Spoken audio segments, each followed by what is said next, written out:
আসসালামু আলাইকুম। সৈকত স্যানিটারিতে স্বাগতম। আজকে আমরা একটা বল কক ফিটিং করে দেখাবো। এটা ওয়াশ করা হয়েছে।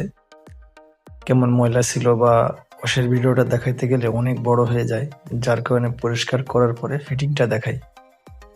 এটা একটা সাধারণ কমোডের বল কক।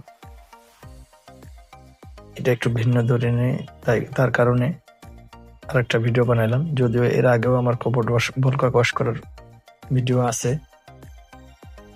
তারপরও আরেকটা ভিডিও নিয়ে আসছি। যার কারণ এক একটা কোম্পানির এক এক মডেলের বল কক হয়ে থাকে, যার কারণে এটা আরেকটা বানাতে হয়েছে।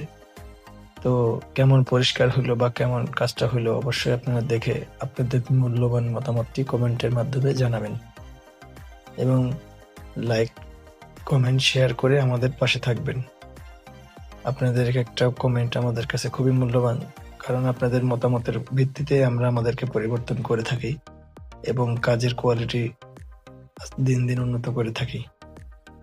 তো জানাতে ভুলবেন না কাজটা কেমন হইলো, এবং এরকম আরো অনেক ভিডিও পাওয়ার জন্য আমাদেরকে সাবস্ক্রাইব করতে হবে এবং লাইক কমেন্ট শেয়ার করে পাশে থাকতে হবে, এবং ইউটিউব থেকে দেখে থাকলে সাবস্ক্রাইব করে আমাদের পাশে থাকা বেল আইকনে ঘন্টিটা বাজিয়ে আমাদের পাশে থাকবেন।